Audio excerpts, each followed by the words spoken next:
내란 우두머리 혐의로 구속된 윤석열 대통령이 공수처의 출석 요구에 불응하고 있습니다. 공수처는 강제 구인을 유력하게 검토하고 있다고 밝혔습니다. 서울 서부지법 청산 안동과 관련해서 오늘 천대엽 법원행정처장은 법치주의에 대한 전면 부정일 뿐 아니라 모든 헌법기관 전체에 대한 부정행위일 수 있다, 이런 입장을 밝혔는데요.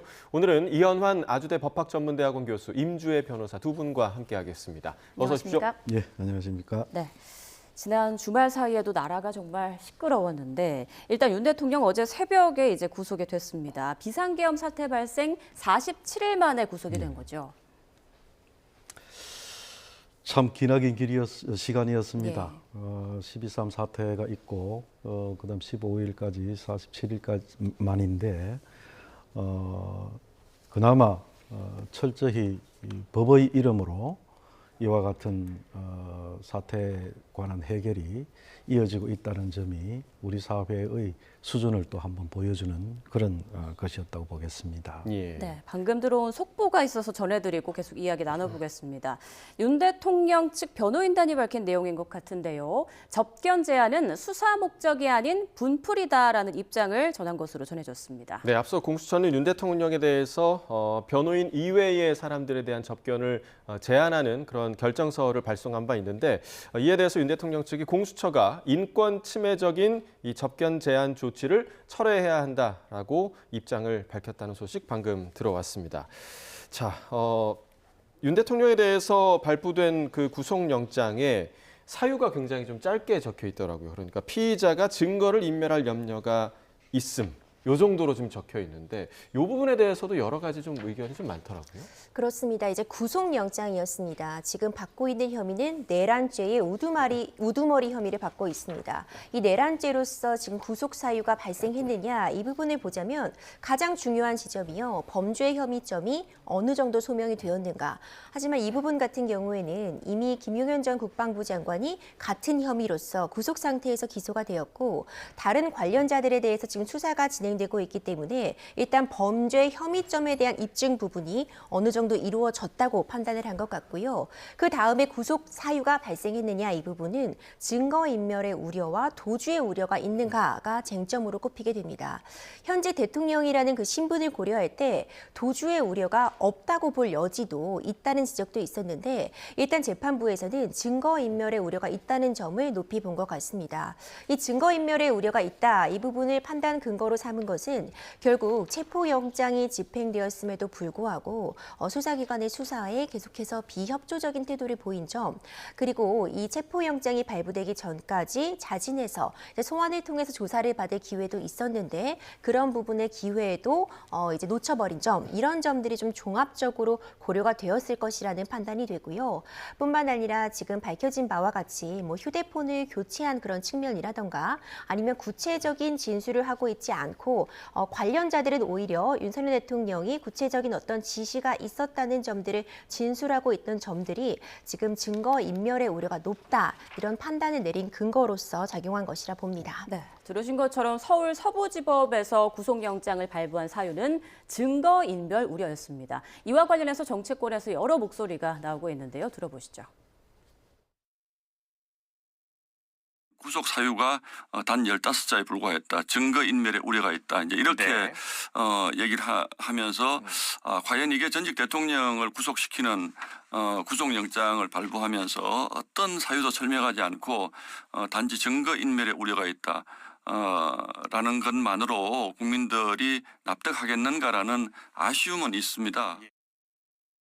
윤 대통령은 이미 본인의 핸드폰도 다 바꾸고 텔레그램 계정에도 다 탈취하면서 이 핸드폰에 남아있는 비상계엄과 관련된 증거를 다 인멸한 정황들이 구체적으로 나오고 있습니다. 이 경호처를 방패 삼아서 정당한 법 집행을 방해했고 체포한 뒤에도 첫 조사에서 진술을 거부하지 않았습니까?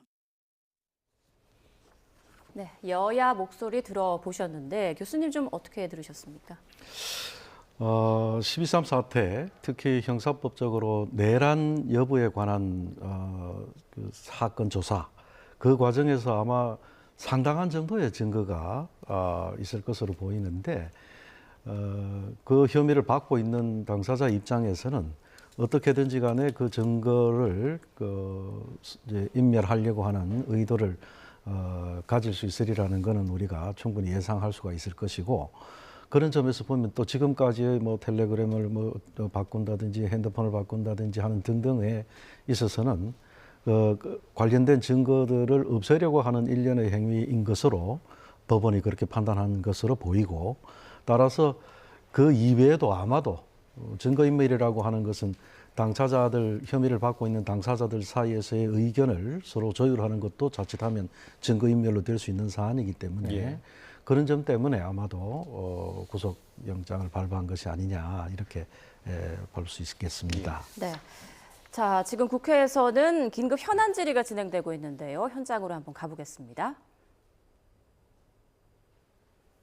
윤상현 의원이 국힘의 윤상현 의원이 18일 저녁에 영장 발부에 대해서 신문에 대해서 반대하는 시위대들 17명이 서부지법 월담하다 체포됐죠.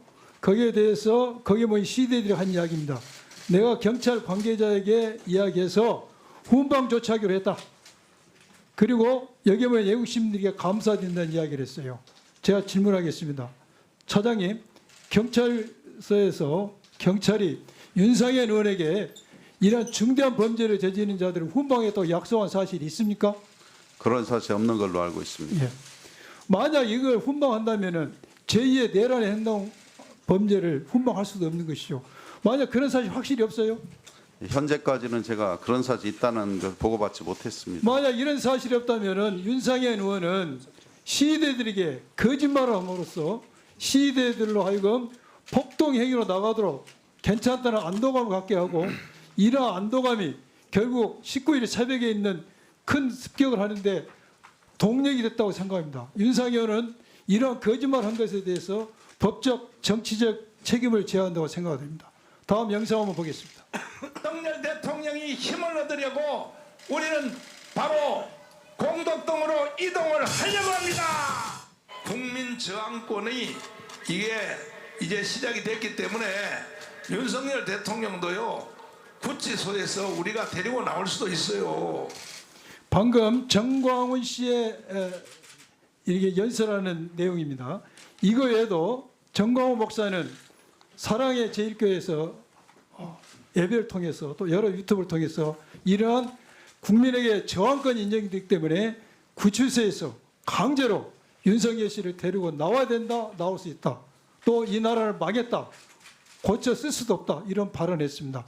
이러한 발언들은 현행법상 정치적 표현의 자유를 넘어서서 현행법상 많은 실정법 위반이 되고 있습니다. 특히 이러한 발언은 내란의 선전선동에 해당될 가능성이 아주 높습니다.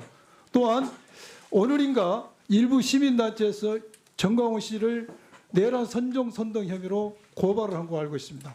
정광훈 씨에 대해서 즉시 체포해가지고 구속해야 된다, 구속 수사를 해야 된다고 생각하는데, 차장님 그런 계획 있습니까? 아마 이 문제는 수사 기능에서 잘 살펴볼 거라고 생각을 합니다. 이걸 내부 방관해서는 안 됩니다. 엄단해야 됩니다. 또 하나는 이번에 언론에서 나왔지만은 많은 극우 유튜버들이 이 사태를 보고 있는데 책임이 있다는 게 중론입니다. 이러한 극우 유튜버들에 대해서도 철저히 수사하셔서 수입 창출 중단 조치를 해야 됩니다. 계좌 정지든 이런 엄단해 주시기 바랍니다. 그런 계획 있습니까? 네, 지금 수사 기능에서 면밀히 살펴보는 걸로 알고 있습니다. 또 하나는 이번에 90명인가 체포가 됐죠? 90명? 현재까지 포함은 96명이고요. 서부지방법원 그쪽에는 86명. 80명 넘게 체포가 됐습니다. 이 사람들의 대부분이 많은 숫자 2030이라고 합니다. 그래서 저희들은 이번에 체포되고 영장이 청구된 젊은이들이 지난 한남동 관제에서 윤석열 피의자 체포 제지할 때 동원된 사람들은 아닌가 하는 강한 의심을 가지고 있어요. 여기에 대해서 채증 작업이 끝났으니까 연계성에 대해서도 꼭 수사를 해주시기를 부탁드립니다. 그런 계획을 가지고 있습니까? 아직 확인되진 않았지만 뭐 수사 기능에서 여러 가지 상황에 대해서 확인 작업 중에 있는 걸로 알고 있습니다. 또 하나는 이번에 처음 구속영장이 발부되기 전에 경찰 병력이 3,000명이 나갔죠. 예, 그렇습니다. 그때 시위대는 35,000명. 네, 그렇습니다. 그런데 영장 신문이 끝나는 시대가 1,300명으로 줄어들고 경찰 병력 1,000명으로 줄였습니다. 네, 그리고 3시부터 이게 폭동이 일어나기 시작했어요. 그리고 이걸 진압하다 안 되니까 5시 반에 완전 진압봉으로 기동대가 들어왔습니다. 뭐 진압이 됐지만은 제가 여기서 지적하고 싶은 것은 16, 17, 18일 3일간 계속해서 강력한 폭동이 일어난 것이 예고됐습니다. 소방관사에 30건의 신고가 접수가 됐습니다. 이런 강력 폭력을 예상하는. 그럼에도 불구하고 경찰이 경력을 줄인 것, 또한 완전 진압을 하지 않고 처음 시작했다는 것, 특히 후문 경비가 소홀했다는 것은 유감스럽습니다. 앞으로 이런 폭력 시위대들은 앞으로 수사기관과 현재 법원에서 똑같은 행동을 하려고 생각합니다. 보다 더 철저한 대응과 조치를 해주시기를 그렇게 해서 말씀해 주십시오. 당시에 그 시위대가 3,500명에서 의원님 말씀대로 1,300명으로 줄었고요.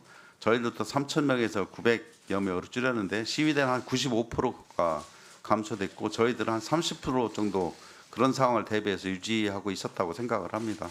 그래서 사방 그 서부지방법 담장 주변으로 충분한 경력과 인력을 배치했는데도 불구하고 그런 난동이라든가 이런 거에 대해서 벽돌 던지고 하다 보니 거기에 대해서 거의 배치된 인력이 좀 역부족이었던 것 같습니다. 그래서 저희들이 앞으로는 이런 일이 없도록 경력이나 이런 걸 잘 운영하도록 하겠습니다.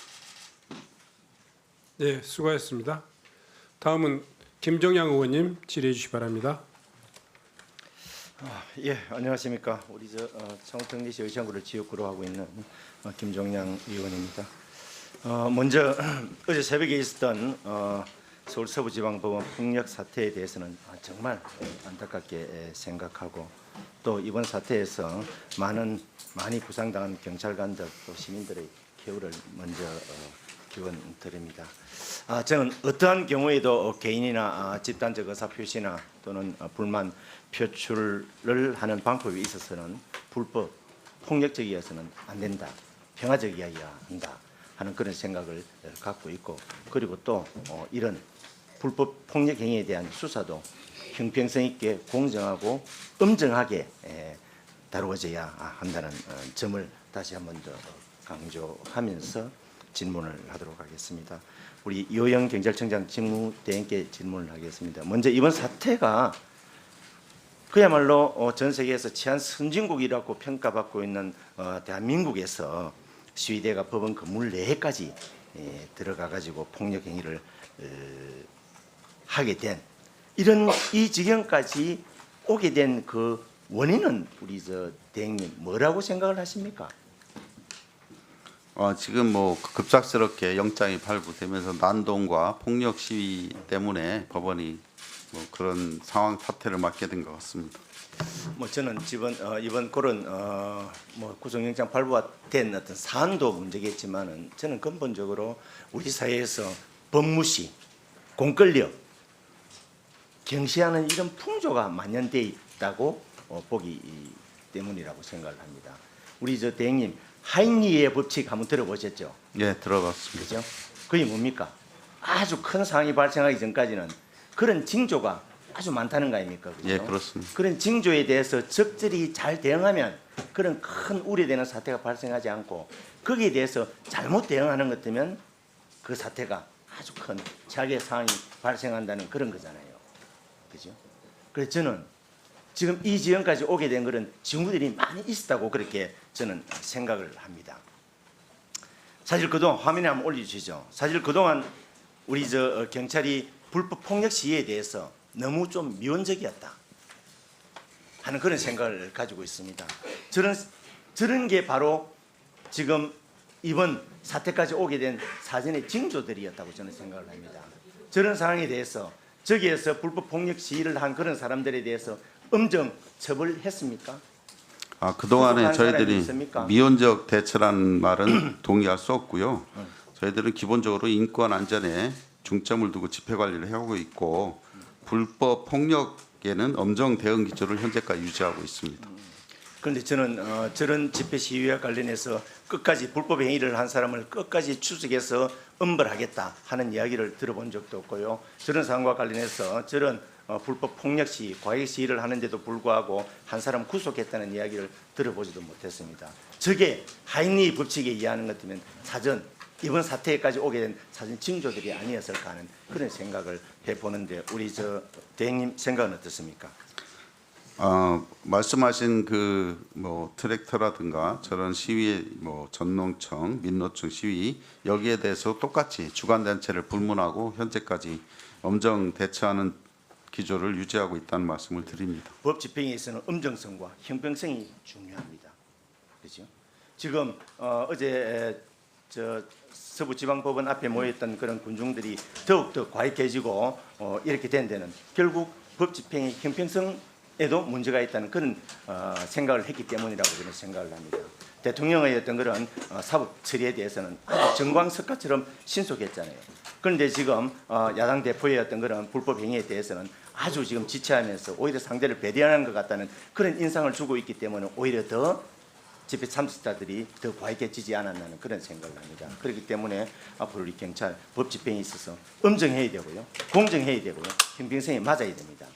세력의 그 위세에 눌려가지고 불법 행위, 과익 행위가 있음에도 불구하고 제대로 처벌하지 못하는, 처벌을 미루는 그런 상황이 없도록 우리 대행 잘 좀 챙겨주시기 바랍니다. 그렇게 하실 거죠?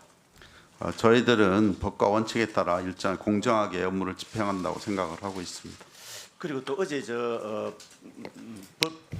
우리 경찰 대응과 관련해 가지고 뭐 양구남 의원께서도 몇 가지 지적을 했지만은 저도 우리 경찰이 적절하게 대응을 했느냐 하는 거기에 대해서 좀 의문이 있습니다. 사실 가장 긴장했어야 할 그 시점이 사실 대통령 구속영장 발부 심의와 관련해 가지고 발부되느냐 기각되느냐 그 순간이었잖아요.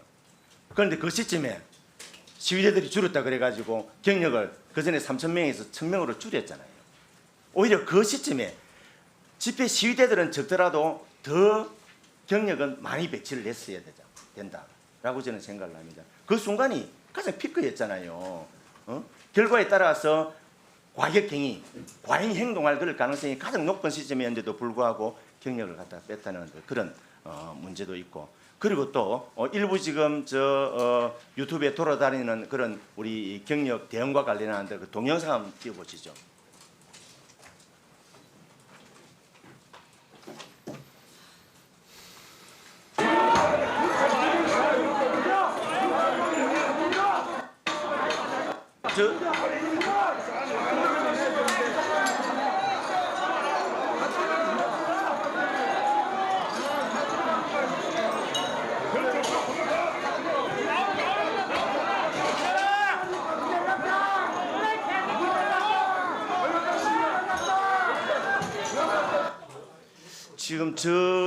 지금 저 영상을 보면 그지 오히려 사실 셔터를 갖다 우리 경찰이 막고 시위대들이 안을 건물 내로 진입 못하도록 그렇게 적극적으로 조치를 했어야 되는데도 불구하고 오히려 옆으로 터주면서 비켜주면서 시위대들이 건물 내로 많이 들어가는 어떤 그런 영상도 있는데 저런 부분에 대해서도 아니 저 설명을 제가 설명을 잠깐만 준비해 주세요. 잠깐. 아니 제가 끝나고 설명을 드리도록 하겠습니다. 지금 뭔 이야기하는 거예요? 내가 지금 질의하고 있는데 의사진행 발언이나 뭘 넣고 하는 거지. 지금 내가 질의하고 있는데 뭔 이야기를 하는 겁니까 지금? 그따위는 양반이 말 함부로 하세요. 자, 의원님들. 자, 의원님들. 아니, 위원장님. 자, 의원님들. 이래 된. 자, 의원님들. 자, 기본 원칙은요. 자. 의원님. 네, 의원님들. 자, 잠깐만요. 제가 정리할게요. 일단 의원님들에 대해서 의원님들의 발언에 대해서 충분히 존중하시고 거기에 따르는 의사진행 발언이 필요하신 분은 신청하십시오. 그리고 반론이 필요하신 분들은 본인의 본인의 발언 시간을 충분히 활용하십시오. 그리고 또 또한 마찬가지입니다. 발언하시는 의원님들께서도 작은 불법 내지는 불법으로 합리화하는 그런 발언은 우리 이 문제를 해결하는데 아무 도움이 안 됩니다.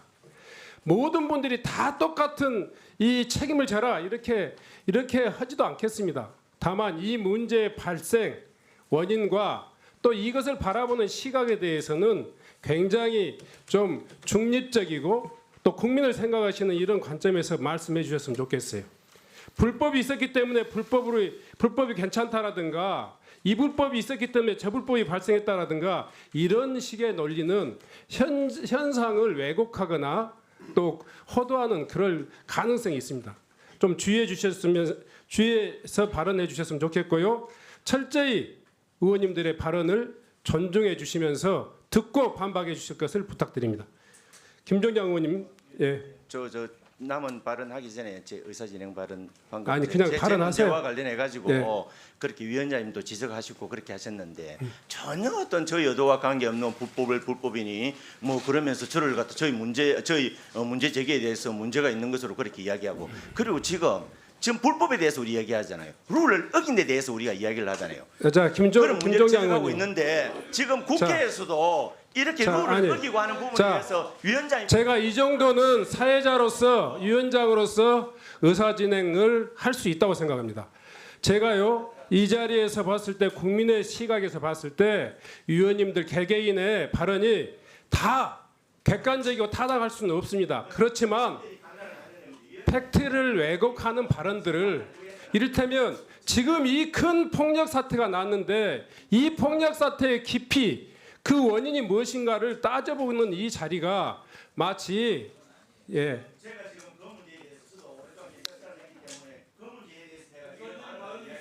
자 그러니까요 발언해 주셨으면 좋겠어요. 예. 진행 마치겠습니다. 조금 더 진행 시작하겠습니다. 그러니까 이번 사태와 관련해서 사실 이런저런 경찰의 어떤 대처 불분과 관련돼서도 루머 의혹도 있고 그다음에 그에 대한 주동자라든지 아니면 또 누구가 선동했다는 그런 루머 의혹들이 많이 제기되고 있습니다. 이런 게 확산되는 것 때문에 그 이후의 사태가 어떻게 된다는 건 지금 우리가 잘 인식하고 있잖아요. 그렇기 때문에 이런 어제였던 그런 사태와 관련된 그런 루머 의혹에 대해서 철저히 진상을 조사해서 그걸 나같이 국민들에게 알려드리는 게 사태 악화를 갖다가 줄이는 게 아닌가 그런 생각을 듭니다. 대해서 염두에 두시기 바랍니다. 의원님, 저 아까 화면에 대해서 제가 설명을 좀 답변을 좀 해주셨으면 좋겠습니다. 저희들은 위원적 대처란 말은 동의할 수 없고요. 아까 화면에 보시면 알겠지만 뭐 집회 폭력 시위자도 양쪽에 있었습니다. 그 우리 경력은 사실은 뭐 진압복을 착용하지 않은 상태였기 때문에 거기에 뭐 벽돌이라든가 이런 상황이 위험성이 있어서 경력을 양쪽에 어차피 있기 때문에 집회 시 양쪽을 안쪽에 보시면 집회 시위자도 있었기 때문에 그걸 잠시 경력의 부상을 우려해서 잠시 뺐다가 그 진압복을 다 갖춘 다음에 들어가서 마무리 진압을 했던 겁니다. 그 점을 좀 양해해 주시기 바랍니다.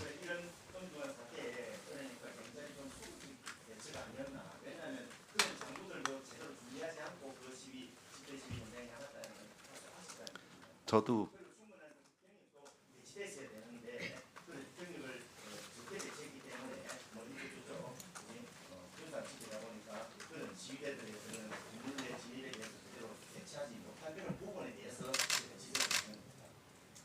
네, 수고하셨습니다.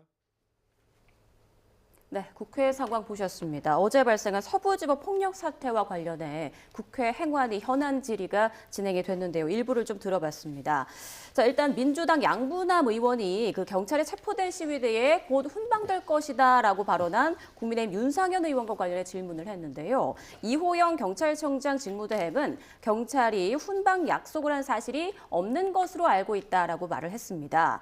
그리고 또 양 의원이 이 대행에게 전광훈 목사 사례를 들면서 대해서 극우 유튜버들을 철저히 수사해야 한다. 또 수익 창출을 금지해야 한다라고 말을 했고요. 이에 대해서 이호영 대행은 극우 유튜버들을 면밀히 살펴보고 있다라고 답변을 했습니다. 네, 그리고 국민의힘 김종양 의원의 질의가 이어졌는데요. 어떤 경우에도 불법 폭력 사퇴는 안 된다라는 입장을 밝히면서도 이 과거 진보단체의 사례를 들면서 경찰이 그간 불법 폭력 시위에 대해서 미온적인 대응을 해왔다 이렇게 또 지적을 했고요. 이에 대해서 이호영 경찰청장 대행은 미온적 대처 지적에는 동의할 수 없다라고 강조를 했습니다. 모든 단체에 대해서 동일하게 대처를 하고 있다라는 입장이었는데요. 이런 이야기를 주고받는 와중에 또 경찰 대처와 관련한 이야기를 주고받으면서 여야 의원들의 고성이 이어지기도 했습니다. 현안 질의와 관련해서 새로운 내용 들어오는 대로 저희가 계속해서 전해드리겠습니다. 네. 자, 어제 윤석열 대통령 구속영장이 발부된 이후 서부지법에서 정말 믿을 수 없는 일이 일어났어요. 어떻게 보셨습니까? 구속영장이 정말 이른 새벽, 그러니까 늦은 밤에 발부가 됐습니다. 이제 그때도 이제 서부지법 앞에 이제 시위 그리고 집회가 다수 열리고 있는 그런 상황이었는데 사실 정말 있어서는 안 되는 일이 벌어졌습니다. 안전상의 문제가 가장 우려되는 지점이었는데 순식간에 아수라장이 돼버리고 말았습니다. 서부지법 답을 넘어서 법원 안으로 다수의 인원들이 진입을 하게 되었고요. 뿐만 아니라 지금 이 영장을 발부한 판사의 이 판사 집무실까지 찾아 올라가는 그런 일이 벌어졌습니다. 유리창이 깨부서지고 이를 저지하는 경찰 인력들에 대해서도 폭행 같은 부분들이 발생을 해서 일부 경찰 같은 경우에는 전치 3주 이상의 부상을 입었다 이런 이야기도 전해지고 있고 기물 파손 부분, 이제 건조물 침입 부분, 특수공무집행 방해 부분 이제 여러 가지 문제점들이 지적이 되는 상황이었습니다. 이와 관련해서 이제 다수의 인원들이 현행범으로 체포가 되었고 지금 수사가 진행 중인데 CCTV 자료 같은 부분들을 확인해서 개개인별로 적용될 수 있는 혐의점을 확인해 엄정하게 수사하고 처벌하겠다는 입장을 지금 수사기관에서도 밝히고 있습니다. 네, 자 지금 영상으로 보고 계셨지만 정말 이게 2025년 대한민국에서 일어나고 있는 일이 맞나 싶을 정도로 참 충격적인 장면이었는데 교수님 좀 어떻게 보셨습니까? 저는 그걸 법원의 그런 난입 사태를 보면서 60년 전에 있었던 또 무장군인 난입 사건이라는 것이 있습니다. 예. 그게 떠올려졌습니다. 그거는 뭐냐면 5.16 쿠데타 후에 국가재건최고회의를 거쳐서 63년도부터 이제 제3공화국이 만들어졌는데 64년에 대일 수교와 관련해서 6.3 사태라는 것이 있었습니다. 그 6.3 사태와 관련돼서 체포된 시위 학생들에 대해서 영장을 청구했는데 법원에서 이를 기각한 사례가 있었습니다. 그때는 무장군인 한 10명 정도가 법원에 난입을 해서 그 영장을 기각한 판사 어디 있느냐. 그러면서 이제 물론 그때는 기물 파손이나 이런 건 없었습니다. 그러다가 그 판사의 집에까지 찾아가서 그 판사한테 왜 영장을 기각했느냐 사유를 대라라고 했던 그런 일이 기억이 났습니다. 그리고 사실 그 이후에 그 군인들에 대해서 징역 3년에서 5년 사이에 처벌이 가해진 그런 사례가 있었거든요. 이번에 이렇게 보면서 그때보다도 오히려 사정이 더 처참했다. 이건 기물 파쇄에다가 경찰에 대해서 폭행을 하고 그러면서 또 여러 가지 그 건물을 일시 점거하는 그런 양상 보이고 있기 때문에 이거는 거의 내란에 준하는 정도의 그런 정도의 상황이 아니었나 하는 그런 생각이 들었습니다. 집회와 시위의 자유는 누구에게나 있는 거지만 지금 보시는 이 화면에 나오는 이런 행위들은 정말 위법적인 그런 행태가 아닐 수 없는데 이 서부지법 난동 사태와 관련해 천대엽 법원 행정처장이 또 목소리를 높였습니다. 관련 발언 잠깐 들어보시죠. 물적인 피해는 현재로서는 6억 내지 7억 원 정도의 피해가 발생한 것으로 보입니다. 지지자들이 소화기 등을 던져서 법원 유리창과 집기 등을 부수고 또한 영장을 발부한 판사를 찾기도 했습니다. 7층에 있는 판사실 중에서 유독 영장 판사 방만 의도적으로 파손이 되고 그 안에 들어간 흔적이 있는 걸로 봐서는 이런 부분에 대해서 알고서 오지 않았나 하는 추측을 하고 있습니다. 차은경 부장판사 사무실은 아니고 다른 영장 전담 판사 사무실에를 침입한 흔적은 있다라는 거죠. 문을 강제로 열고 들어간 흔적이 있다. 네, 들으신 것처럼 영장을 발부한 판사를 찾아다닌 것으로 보이는 그런 정황이 지금 전해지고 있는 건데, 만약에 그 해당 판사가 그 자리에 있었다면 또 어떤 사태가 벌어졌을지 정말 무서울 정도네요. 그렇죠. 다행히도 이 영장을 발부한 판사는 이 판결을 내린 직후에, 구속영장을 발부한 직후에 서류들을 넘긴 다음에 이제 집으로 돌아갔다, 이렇게 전해지고 있는데 굉장히 우려스러운 상황이죠. 예. 이제 어떤 경우라도 이제 폭력 행위는 정당화될 수 없다는 점은 다시 한번 강조드리고 싶고요. 그리고 이제 사법부라는 곳의 어떤 그런 중대성, 우리가 갈등이 발생했을 때 물론 대화를 통해서 사사로이 해결이 가능하다면 가장 이상적이겠지만, 그런 부분이 이루어지지 않을 때 결국 최종적으로 사법부의 판단은 승복하겠다, 수용하겠다, 이것이 사실 법치주의이고 법치국가입니다. 그런 과정에서 어떤 사법부의 판단에 대해서 폭력으로 이를 저항하거나 대항하는 것은 법치주의의 근간을 흔들 수도 있는 그런 중차대한 범죄라는 점은 다시 한번 강조드리고 싶습니다. 네, 자, 경찰이 이번 사태로 이제 체포된 이들에 대해서 순차적으로 구속영장을 신청하고 있다고 하는데, 현행범으로 체포된 피의자 중 20, 30대가 절반이다, 뭐 이런 얘기도 지금 나오고 있고요. 그러면 이들은 좀 어떤 처벌을, 어느 정도의 처벌을 좀 받게 될까요, 교수님? 적용 법률이 무엇이냐에 따라서 다양한 형이 있습니다만은 거의 대부분 1년 이상 내지는 뭐 또 10년 이하, 뭐 그다음에 또 벌금도 있고 하는 등등으로, 예컨대 소요죄냐, 내란죄냐, 공용 건조물 침입 파손이냐, 혹은 또 방화냐, 뭐 이런 등등의 여러 가지 적용 법조에 따라서 처벌 형량이 다양합니다만, 어쨌든 뭐 최고 형량으로 가면 굉장히 무거운 벌로 처벌될 가능성이 있습니다.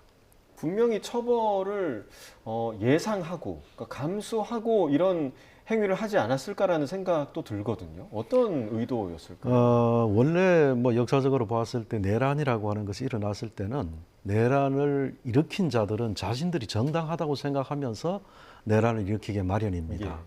문제는 이제 그러한 내란이라고 하는 것이 기존의 질서를 완벽하게 전복시키고 새로운 질서를 창출해낼 정도에 이르렀느냐의 여부가 문제입니다만은, 다행스럽게 이번 경우에는 87년 이후에 우리 대한민국이라는 국가가 만들어 온 헌정 질서의 힘이 바로 그 헌정 질서를 전복하려는 힘을 제압하는 그런 양상으로 지금 되어 있고, 따라서 이제 우리 헌법 및 법률의 정하는 질서 원리에 따라서 충분히 처벌될 수 있는 그런 상황이라고 얘기를 할 수 있겠습니다. 네. 자, 그리고 국민의힘 윤상현 의원이 그 시위자 가운데 월담으로 체포된 이들에게 곧 훈방될 것이다, 이렇게 말한 게 이번 사태의 도화선이 된 거 아니냐, 이런 지적이 나오고 있습니다. 조금 전 현안 질의에서도 이 내용이 나왔는데요. 윤상현 의원이 도대체 구체적으로 어떤 말을 한 건가요? 윤상현 의원도 이제 18일 오후 이제 8시경까지 이제 그 앞에 도착을 했다고 합니다. 이제 시위대와 이제 맞닥뜨리는 그런 상황도 있었을 텐데, 월담을 하는 그 인원들에 대해서 현행범 체포 같은 부분이 있자 시민들이 이에 대해서 처벌이 되는 것이냐, 어떻게 되는 것이냐 물었고, 이에 윤상현 의원이 다 훈방 조치될 것이다, 곧 석방될 것이다, 이런 이야기를 했다는 부분이 전해지고 있습니다. 지금 윤상현 의원은요, 트럼프 대통령 취임식 참석 관련해서 미국으로 떠나 있는 상태였거든요. 이와 같은 이런 문제 제기에 대해서 윤상현 의원은 본인은 이번 소요 사태가 일어나기 전에 이미 밤 10시 정도에는 전혀 그런 부분이 발생하지 않았고, 평화적으로 집회가 이루어지고 있는 과정까지만 본인이 확인을 하고 이제 자리를 떠났다, 이렇게 밝히고 있고, 이것은 성남 민심 때문에 벌어진 일이지 윤상현 의원 본인의 발언과는 무관한 것이다. 왜 M1 나에게 책임을 뒤집어 씌우느냐, 이렇게 격양된 반응을 보이기도 했습니다. 이와 관련해서도 굉장히 여러 이야기가 나오고 있죠. 앞서 봤었던 이 국회 현안 질의에서도 이 부분이 나왔었는데, 이와 관련해서 이제 이호영 경찰청장 대행이 윤상현 의원이 발언한 부분과는 다르게 이들에게 뭐 훈방 조치를 해주겠다, 이런 부분을 경찰 쪽에서 먼저 언급하거나 이에 대한 확답을 해준 것은 현재까지는 확인된 바가 없다, 이렇게 또 입장을 밝히기도 했습니다. 자, 이런 행위를 했을 때 훈방된다는 그 윤상현 의원의 말에는 좀 일리가 있습니까? 사실 윤상현 의원이 어떤 부분으로부터 이런 이야기를 전해 들은 것인지 아니면 이것이 본인의 생각대로 이제 말씀을 하신 것인지는 확인하기가 어렵겠지만 예. 기본적으로 어떤 문제 상황이 발생을 했고 그것을 수사기관이 인지를 하고 수사를 한다면 최종적으로는 법원에서 이것이 죄가 되는 것인지 죄가 안 되는 것인지를 판단하는 주체가 되겠죠. 그렇기 때문에 단순히 이런 행위 유형만을 보고 그리고 한 의원이 훈방이 가능하다. 석방될 것이다. 이런 발언을 한 것은 사실 적절하지 못하다. 이렇게 평가할 수 있겠습니다. 예. 네. 자, 조금 전 그 국회 현안 질의에서 극우 유튜버들에 대한 얘기도 나왔습니다. 이제 민주당 의원이 극우 유튜버들 철저히 수사해야 한다라고 말을 하자 이호영 경찰청장 대행이 면밀히 살펴보고 있다 이렇게 밝혔는데요. 자, 유튜버 등을 통해서 난동을 교사하거나 혹은 방조한 자들이 있다면 이들에게는 어떤 처벌이 내려질 수 있을까요? 교사 내지 방조한 자는 원래 정범의 행위와 동일하게 처벌하게 되어 있습니다. 예. 때로는 교사 방조범이 오히려 더 무거운 형으로 처벌될 가능성도 있고요. 앞서서 보았던 그 윤상현 의원과 같은 경우에는 예컨대 미필적 고의로 의율될 수도 있지 않을까 하는 생각도 해봅니다. 지금 현재 여러 가지 우리 사회적인 여러 상황들이 아주 격앙돼 있는 지지자 내지 또 탄핵 반대 목소리를 가진 분들이 있고 이분들이 지금까지 해온 여러 가지 행위의 양태를 볼 때 매우 위험한 상황을 연출할 수도 있으리라는 것을 생각하면서 그렇게 또 표현을 했다 그러면 그거는 또 법적으로 또 굉장히 또 중요한 의미를 가질 수도 있는 그런 부분이 아닌가 하는 생각을 해봅니다. 네, 자 지금 뭐 화면에서도 대놓고 이제 경찰들, 그러니까 공권력에 대해서 폭력을 행사하는 시위대의 모습을 보실 수가 있는데 앞서 이제 윤 대통령 체포영장을 발부했던 뭐 판사를 살해하겠다 이런 협박글이 올라오기도 했고요. 그리고 어제 이 차은경 판사와 관련해서도 지금 나름 목표 지점을 정해놓고 시위대들이 법원에 진입하는 이런 현상도 벌어지고 있는데 이 사법부를 향한 그 비방과 공격 현상에 대해서 참 우려의 목소리가 높아질 수밖에 없을 것 같습니다. 예, 앞서도 3공화국 당시에 모장 군인이 법원에 난입했던 사건을 한번 말씀을 드렸습니다마는 예컨대 내란이나 뭐 이런 기존의 질서를 전복한 세력들은 자신들의 의도에 맞게 질서를 재구축하려고 하는 그런 시도를 하게 되어 있습니다. 예. 따라서 기존의 법 질서에 따라서 새롭게 형성되어 있는 여러 가지 형성되어가는 과정에 있는 질서에 대해서 법적인 처벌을 하려고 하게 되면 늘상 거기에 대해서 사실적인 힘으로 물리력으로 이를 제재하려는 그런 시도들이 있게 마련이지요. 그래서 지난번 1.19 사태도 그런 맥락의 하나로 이렇게 좀 읽히기도 합니다. 네. 자, 더 우려되는 건 서부지법 폭력 사태와 같은 일이 또 일어날 수 있다는 부분인데 지금 조금 전 헌재에서는 이번 사태와 관련해서 헌재 보안을 강화할 방침이다라고 또 입장을 밝혔고 변론 기일이 또 앞으로 또 쭉 예정돼 있지 않습니까? 어떤 대책이 필요할까요? 일단 기본적으로 사법부에 대한 신뢰 회복 그리고 권위 회복이 필요할 것 같습니다. 사실 이제 법관이 법복을 입고 있다는 건 그 개인의 어떤 성향에 관계없이 오로지 법에 따라서 판단하겠다는 그 의미를 지니고 있는 것이기 때문에 일단 사법부의 결정에 대한 신뢰를 회복하는 것, 그 부분이 정말 중요할 것 같고요. 그리고 단기적으로라도 이 재판정, 재판관들에 대한 보안, 안전 문제에 더욱 힘쓸 필요가 있을 것 같습니다. 앞서 헌법재판소 브리핑에서도 이 부분이 언급이 되었는데 지금 탄핵 심판이라는 정말 중요한 재판이 변론 기일이 지금 잡혀 있습니다. 네. 매주 주 2회씩 변론이 잡혀 있고 이제 2월부터는 하루 종일 이제 매 시간마다 계속해서 이제 이 재판이 진행이 되는 것인데 만약 또다시 이런 소요 사태가 발생한다거나 아니면 특정 재판관을 겨냥해서 이런 폭력 사태가 발생한다면 정말 큰 피해가 우려되는 상황이기 때문에 일단 단기적으로라도 이런 경호나 안전에 이 재판관들 그리고 이 재판정을 보호할 필요가 있을 것 같습니다. 네, 자 어제 폭동 사태의 도화선이 된 것은 결국 이제 윤 대통령에 대한 구속영장 발부가 결정이 되어서부터인데 사실 그동안 윤석열 대통령 측이 여러 공수처의 출석 요구에 불응하고 여러 가지 이의 신청도 계속 제기하고 뭐 이런 부분들이 계속 있어 왔어서 오히려 결국엔 구속영장 발부가 윤 대통령 측에서 자충수를 뒀기 때문이 아니냐, 뭐 이런 분석도 나오고 있는데 교수님 어떻게 보십니까? 기본적으로 기존의 우리 헌정 질서 또 법치 질서에 대한 불신이 그분들의 그 사고 속에 자리 잡고 있는 것 같고, 자신들이 추구하는 방식에 따라서 법적인 절차와 이제 법의 적용이 이루어져야 된다라고 생각을 하는 그런 측면에서의 좀 문제가 있는 것 같습니다. 그래서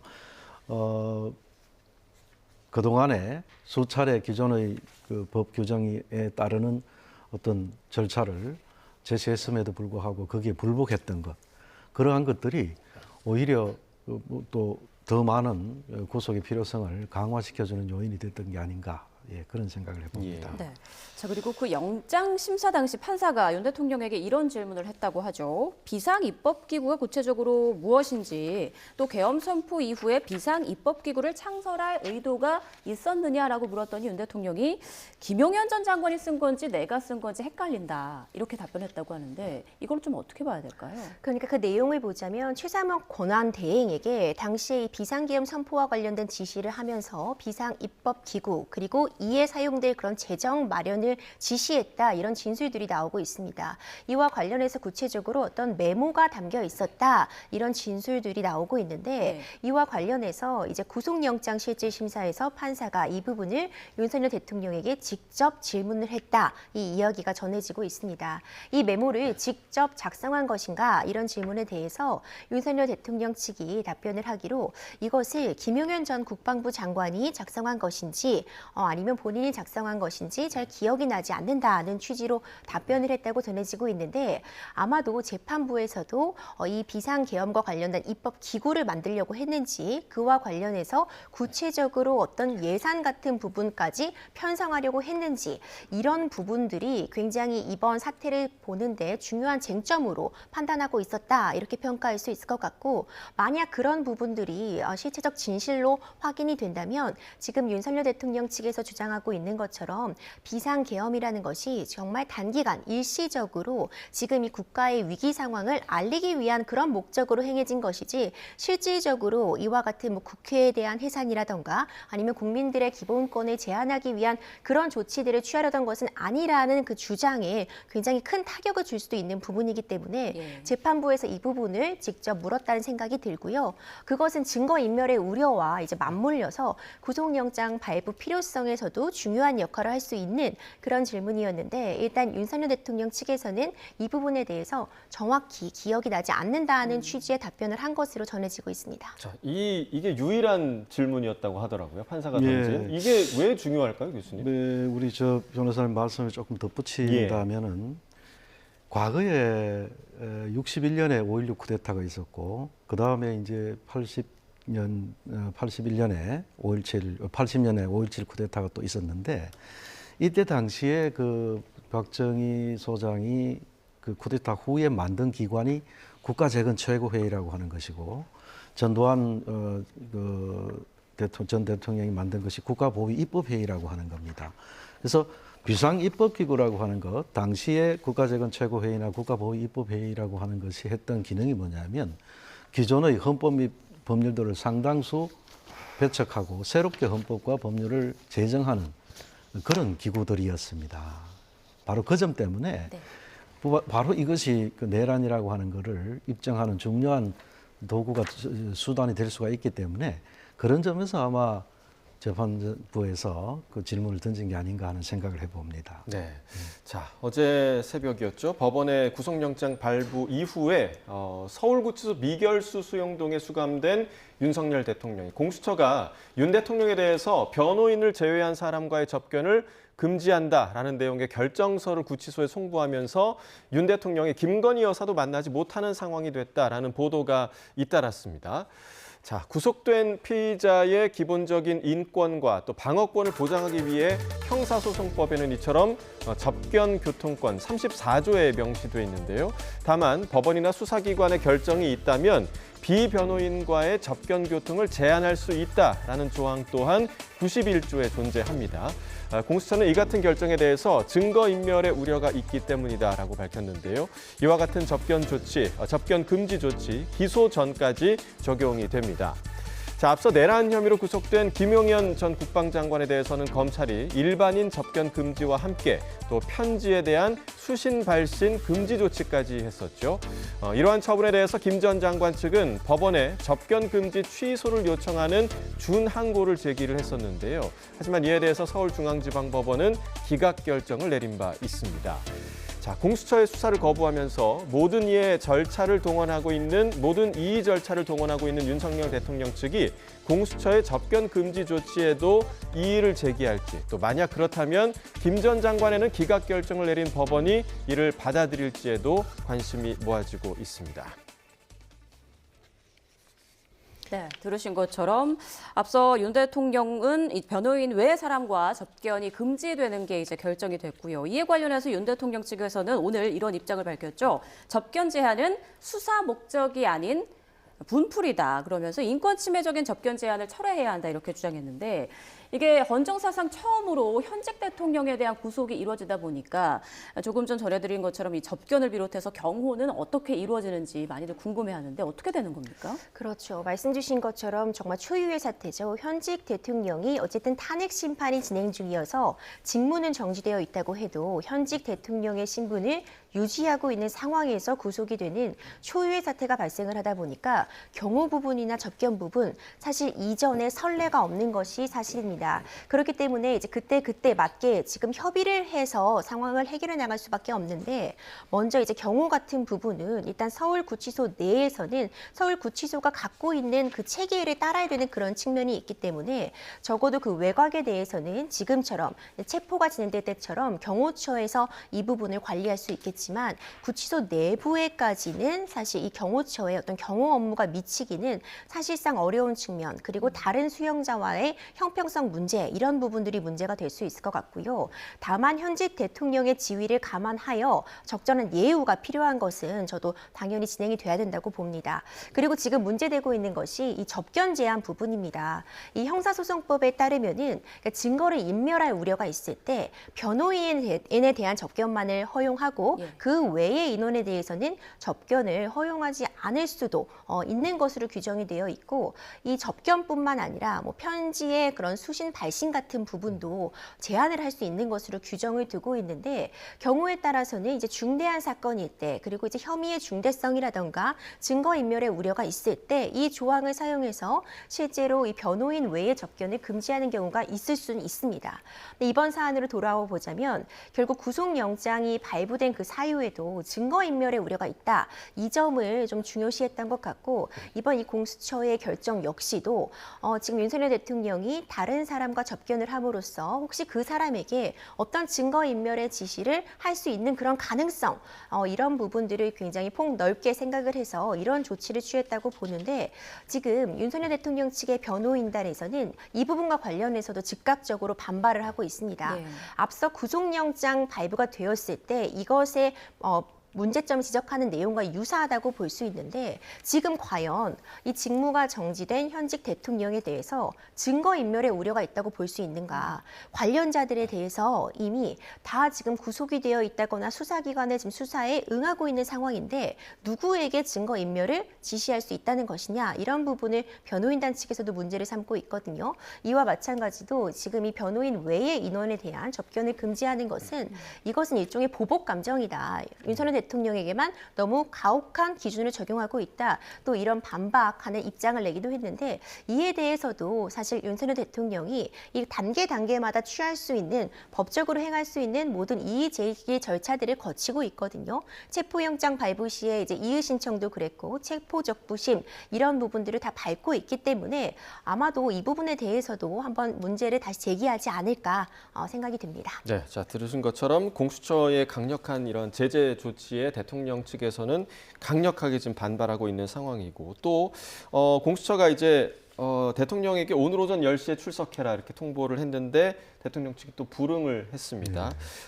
이와 관련해서 공수처에서 강제 구인을 또 유력하게 검토하고 있다. 뭐 이런 얘기까지 나오더라고요. 생각보다 계속해서 강공을 펼치고 있는 그런 모습인데요. 어떻게 좀 보고 계십니까?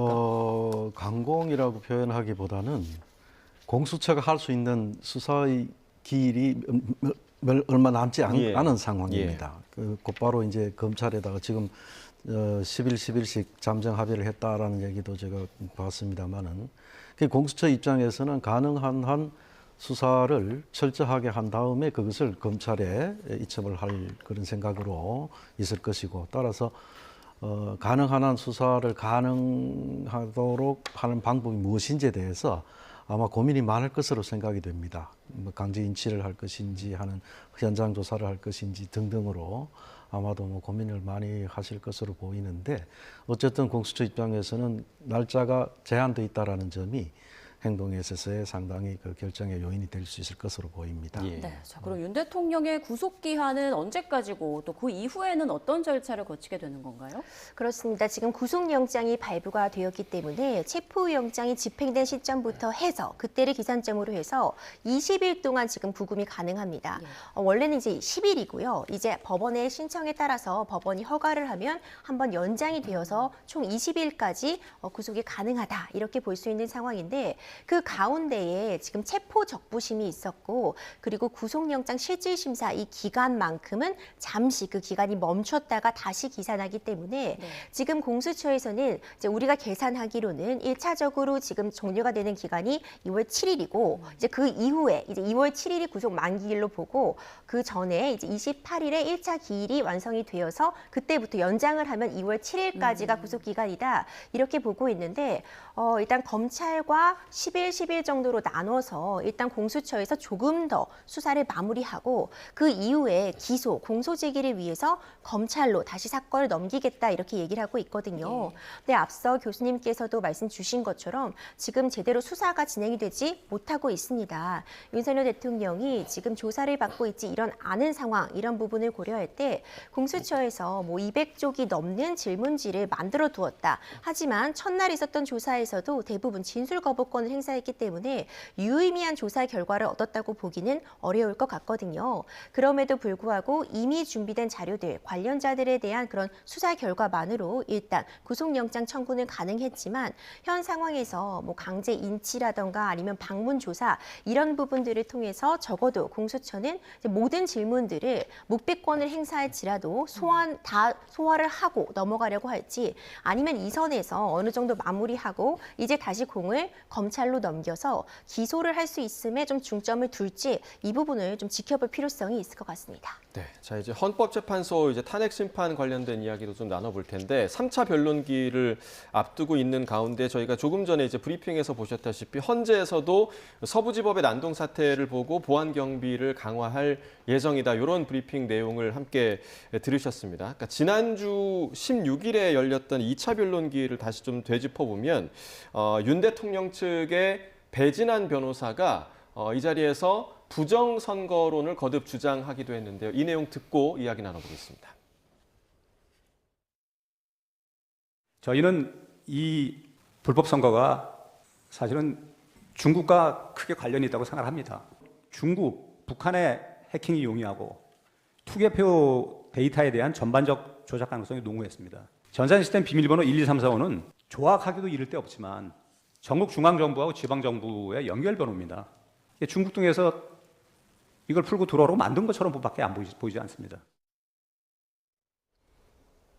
자, 부정선거 관련 언급을 하면서 중국 얘기가 또 나왔습니다. 사실 이 부분을 헌재에서 어떻게 좀 받아들일지 이 주장을 어떻게 좀 보세요, 교수님? 확증 편향을 가진 분들에게는 어떠한 해명을 하더라도 그 부분에 관하여 자신의 견해를 번복하지 않습니다. 이미 중앙선거관리위원회에서도 부정선거론과 관련해서 여러 차례 그 해명을 해왔고 최근에 와서는 뭐 선관위 관련해서 선관위 연수원에 뭐 중국인 90명 CIA로 뭐 연행되었다 뭐 이런 정말 얼토당토 않는 주장이, 왜냐하면 제가 아는 분들이 선관위에 연수원이 꽤 있습니다. 예. 그분들하고 서로 의사소통을 해보니까 이거 연수 받느라고 옷을 좀 꾀재재하게 입었더니 중국인처럼 보였나요? 라는 식으로까지 말을 하던데, 그래서 그런 얼토당토 않는 주장들, 그다음에 부정선거론도 그런 궤에서 어디 감히 중국이 우리 선거관리위원회를 해킹을 한단 말입니까? 그 해킹과 관련해서도 수차례 선거관리위원회에서도 예컨대 1, 2, 3차 있는데 1차 문을 열어줬으니 2차에 들어올 수 있다라는 식으로 해명을 여러 차례 했음에도 불구하고 나름대로의 확정평량을 가진 분들은 그 해명을 들으려 하지 않습니다. 그 주장이 몇 년 꽤나 오래된 주장이지 않습니까? 그래서 좀 안타깝다는 생각이 좀 들고요.